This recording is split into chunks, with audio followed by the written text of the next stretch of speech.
Saint Charbel Makhlouf. 1828-1898.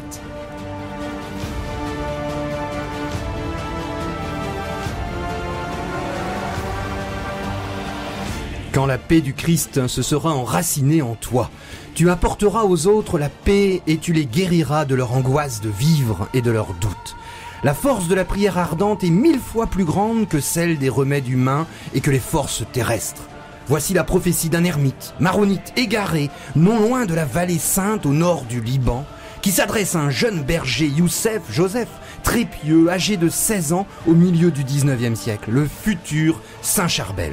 Devenu moine, à son tour, à 25 ans, dans le monastère d'Anaya, Saint Charbel se retire à 47 ans dans un ermitage, en 1875, encore plus haut, dans la montagne, et y restera pendant 23 années jusqu'à sa mort, à 70 ans, sa véritable naissance au ciel, alors qu'il célébrait la Sainte Messe le 16 décembre 1898.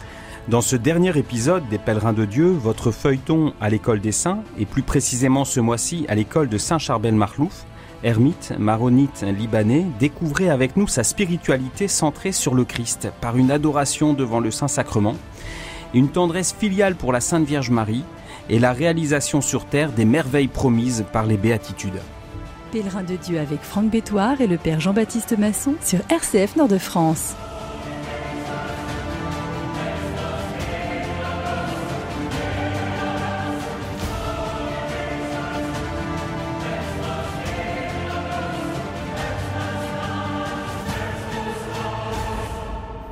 L'église maronite est la seule église qui tire son nom d'un prêtre et solitaire du IVe siècle, Maroun, vivant l'ascèse en plein air dans la région de Syr, au nord de la Syrie, à la frontière turque d'aujourd'hui.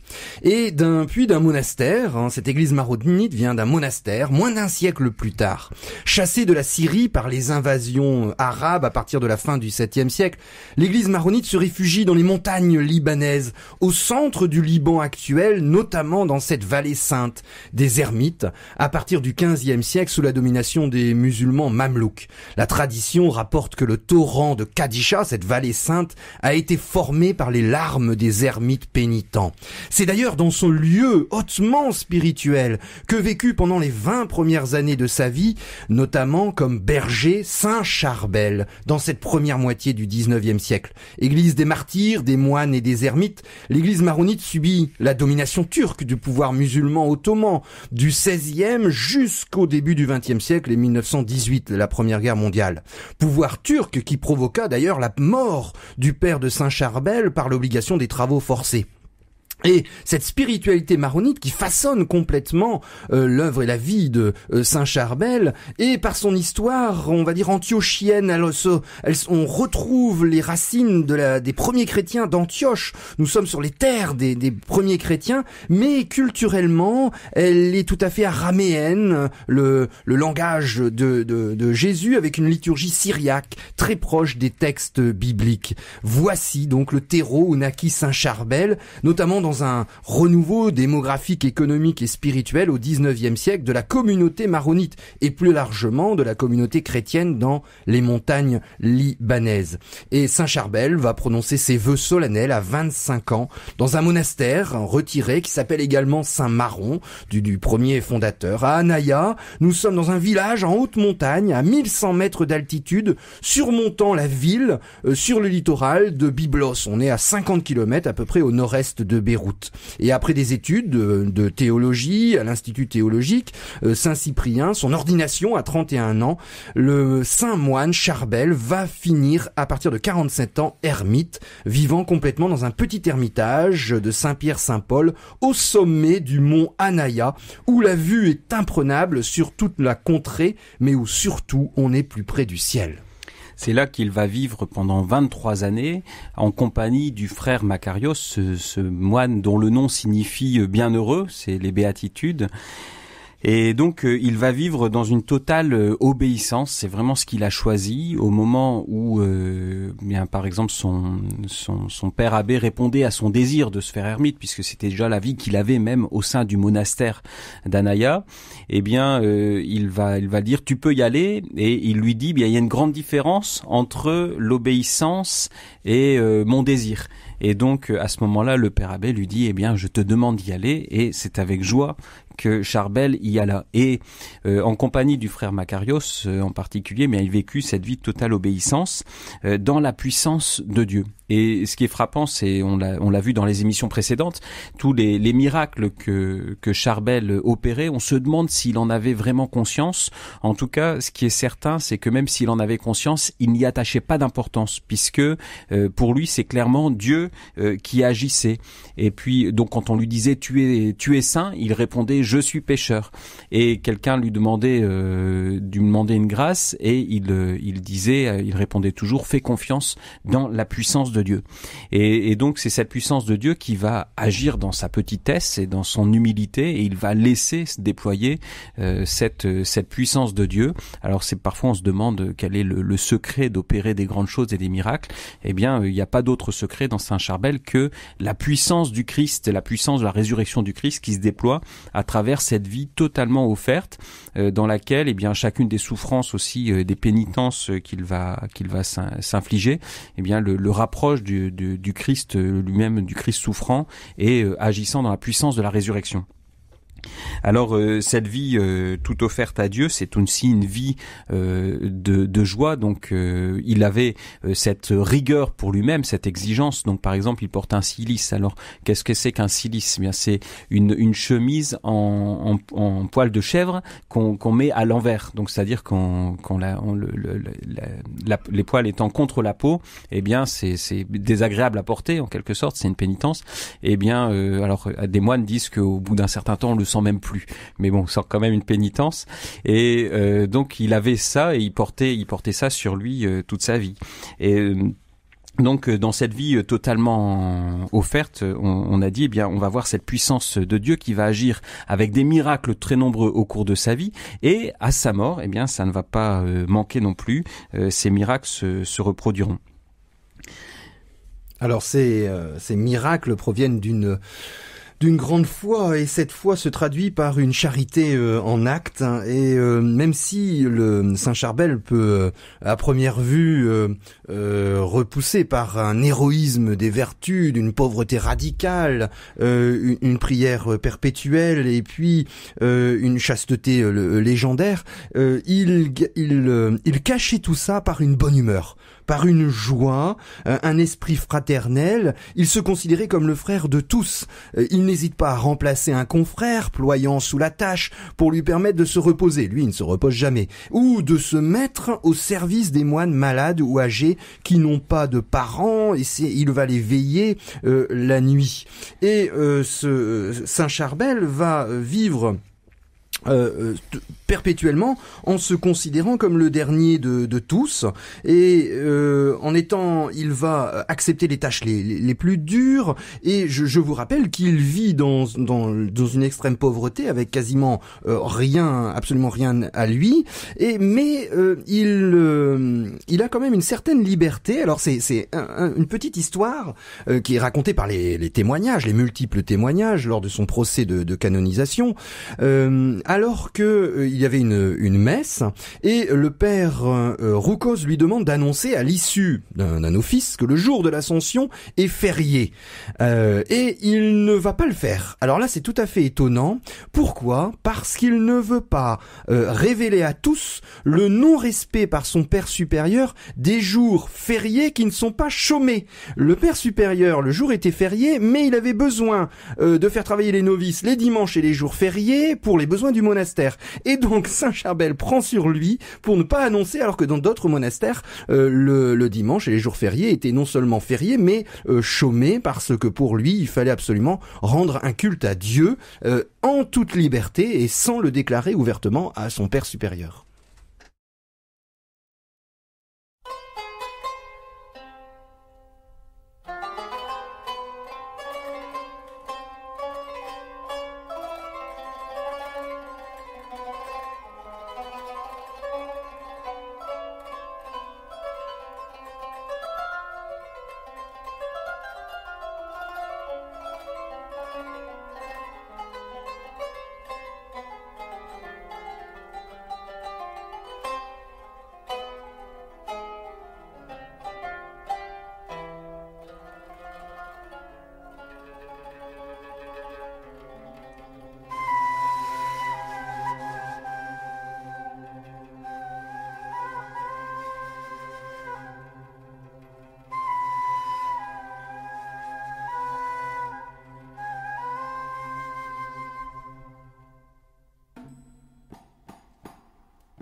Pèlerin de Dieu sur RCF Nord-de-France.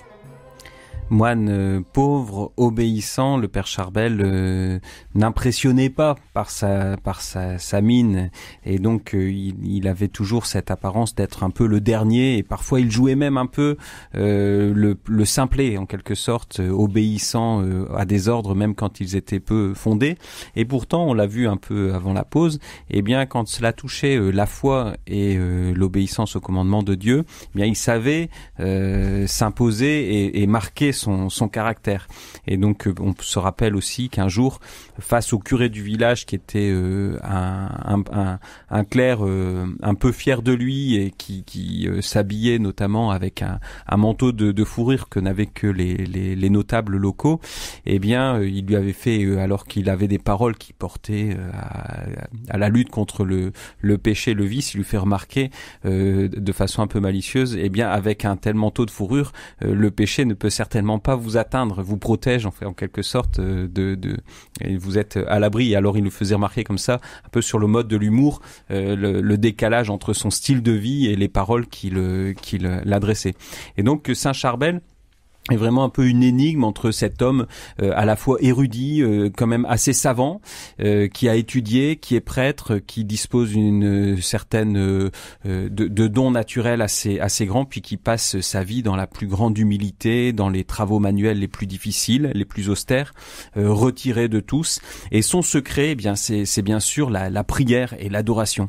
Et alors il était attiré par cette prière depuis sa plus tendre enfance, quand eh bien déjà enfant, il se retirait dans l'église du village pour prendre des moments et prier à genoux. C'est ça qui a frappé aussi ses contemporains, c'est cette prière. Il priait longuement à genoux et on le retrouvait tout le temps en train, dès qu'il pouvait, il allait prier, il allait adorer.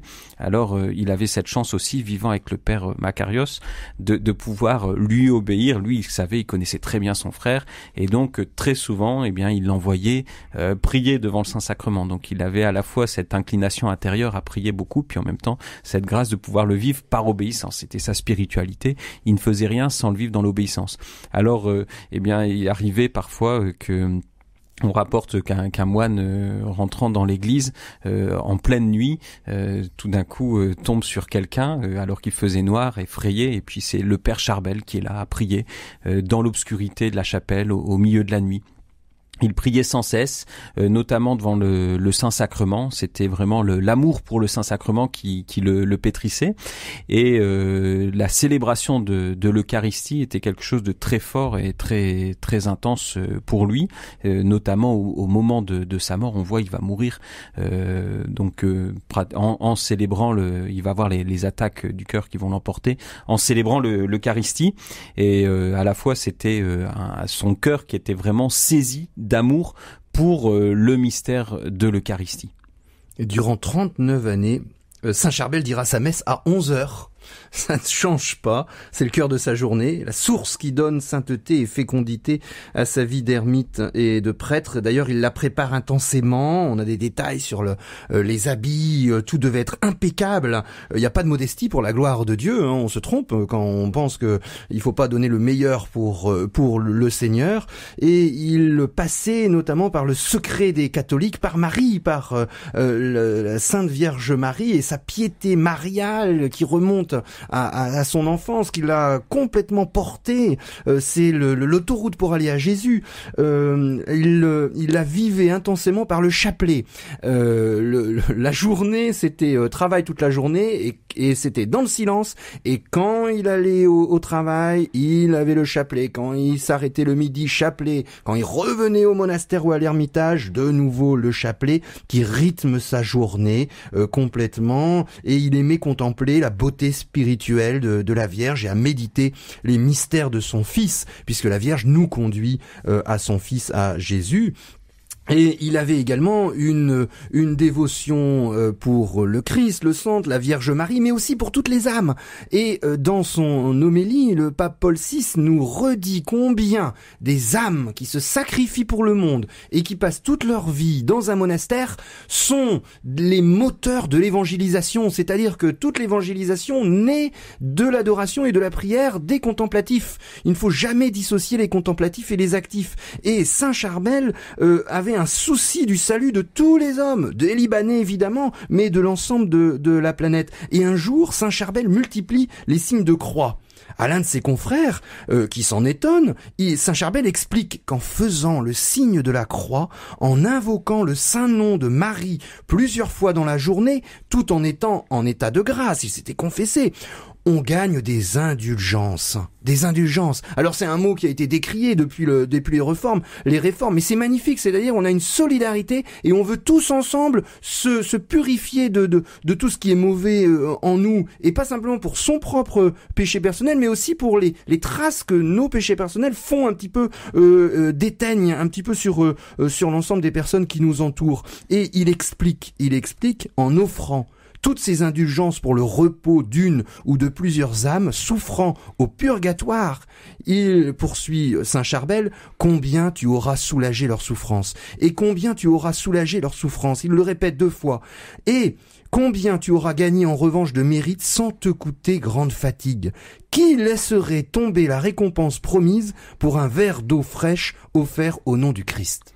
Alors en mourant, eh bien, il s'exclame, il a cette exclamation, mon Dieu, Père de vérité, ce qui reprend une hymne syriaque qui était dans l'Eucharistie, mon Dieu, Père de vérité, Jésus, Marie, Saint-Pierre. Alors on s'attendait à Joseph, mais c'est Saint-Pierre. Alors ça aussi, c'est typiquement dans cette spiritualité libanaise profondément unie à l'Église catholique et à Rome. Ce que Pierre croit, je le crois. On dit, c'est un adage libanais maronite.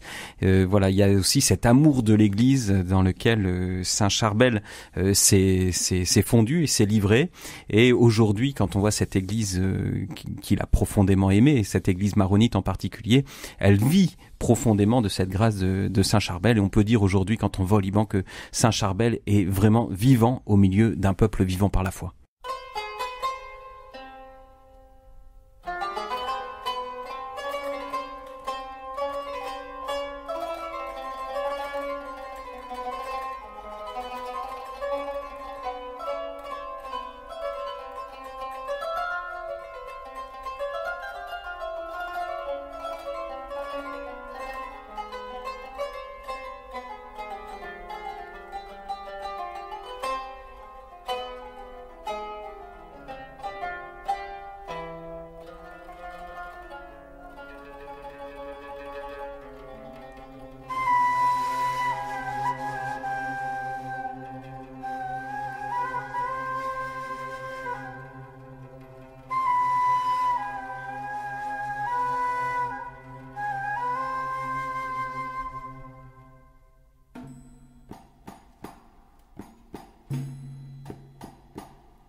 Pèlerin de Dieu avec Franck Bétoir et le Père Jean-Baptiste Masson sur RCF Nord-de-France.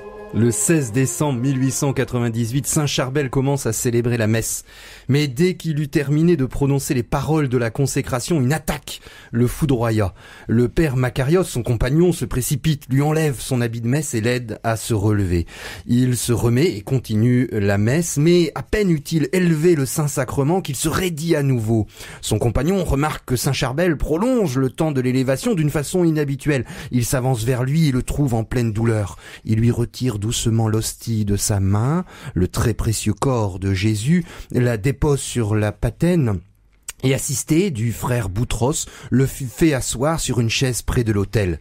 Une demi-heure après, la crise passe et il termine la messe malgré son malaise. Le dimanche suivant, nous sommes en plein hiver dans la montagne libanaise. Le 23 décembre, les mêmes symptômes recommencent. Après s'être reposé pour la 3e fois, il reprend la messe voulant consommer le sang du Christ, mais une nouvelle crise l'en empêche. De toutes ses forces, il maintient la coupe, l'approche de ses lèvres et de ses dents. Il demeure ainsi raidi. Quand le père Makarios lui arrache la coupe, Saint Charbel avait consommé le sang du Christ. On l'emporte à l'intérieur de l'ermitage, c'est des petites cellules de 2 mètres sur 2, alors qu'il avait perdu à moitié connaissance. Pourtant, il répète « Ô Père de la vérité, ô Jésus, ô Marie ».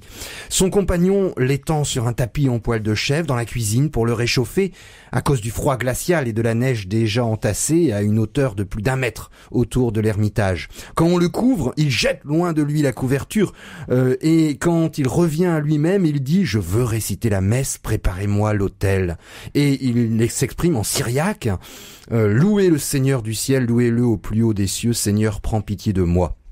Il ne cesse de répéter ces phrases pendant les 6 derniers jours de sa vie et il meurt la veille de Noël 1898. La neige bloque l'accès des routes et on doit transférer son corps dans cet ermitage tout en haut du mont Anaya vers le monastère. Mais tout va bien se dérouler. On va chercher un brancard à 9h et puis on pleure et à 15h les obsèques sont célébrées. Rappelez-vous ce psaume 116. Elle a du prix aux yeux de Dieu la mort de ses fidèles. Alors le corps de Saint Charbel va être dès sa mort le lieu de phénomènes extraordinaires, de miracles. Il meurt alors qu'il neige abondamment et puis en le descendant, ses frères qui avaient peur de tomber en fait sont entourés comme d'une lumière et comme d'un halo de beau temps. Donc tous disent c'est le miracle du Père Charbel. Et puis ensuite donc son corps ne va pas voir la corruption. Donc le ton juste ne verra pas la corruption, c'est le psaume qui le dit. Ça, dans la mort du Père Charbel et sa vie après la mort, c'est ce qui s'est vérifié également. Son corps va d'abord commencer. Alors il y a un phénomène de lumière qui apparaissent dans la chapelle qui va interpeller les moines. Donc plusieurs vont être témoins de ce phénomène de lumière. Et puis ensuite le corps il y a une espèce de sueur qui en sort, qui d'abord sent une forte odeur de moisissure qui va pénétrer la chapelle et puis ensuite progressivement qui va se mettre à sentir bon, donc qui va exhaler une bonne odeur. Alors le corps, le père abbé décide pendant 4 mois d'essayer de faire sécher ce corps, donc en le mettant sur la terrasse du toit, au vent et à la chaleur pour qu'il puisse se dessécher. Et puis ensuite, on espère pouvoir l'enterrer et en finir avec ce suintement, mais ça ne finit pas. Et donc les pèlerins commencent à affluer. Et donc pendant 23 ans, le corps va être exposé de 1898 à 1921, le corps va être exposé aux fidèles et qui vont venir de plus en plus nombreux pour le vénérer, y prier et des miracles très nombreux vont se produire. Alors le Saint-Siège va ordonner en 1921 donc on va cesser d'exposer ce corps et puis le Saint-Siège ordonne en 1927 de le mettre dans un tombeau. Alors il va y rester jusqu'en 1950 et de nouveau pendant 23 ans et à ce moment-là, on va s'apercevoir que le suintement traverse le tombeau sans explication. Donc le corps va être exhumé et à ce moment-là, ça n'est pas un cadavre décomposé ni même desséché qui apparaît, mais c'est comme un homme vivant qui transpirait. Le corps était intact, peau souple, rosée, visage calme, expression souriante comme simplement endormi. Et donc de nouveau le pèlerinage se relance à Anaya et de nombreux Libanais vont affluer pendant des années encore. Le père Veillaume, donc français bien connu, a participé à ce pèlerinage et il témoigne. Je suis allé personnellement au mont de Jbeil. Le spectacle était merveilleux. Des dizaines de minibus, des centaines de voitures transportaient les foules. Ceci me fait penser à ces foules qui se ruaient il y a 2000 ans derrière le Seigneur Jésus. C'était une scène qui donnait l'impression d'une foi profonde. Des miracles de conversion encore plus nombreux s'effectuent qui dépassent ceux des guérisons. Oui, ce genre de sainteté pratiqué par Saint Charbel est d'un grand poids pour la vitalité de l'Église. Et c'est le pape Paul VI, dans son homélie pour la canonisation, qui termine par ces mots. Le style de vie de ces religieux de Saint Charbel, de cet ermite, n'est pas proposé à tous comme un charisme imitable, mais à l'état pur, d'une façon radicale.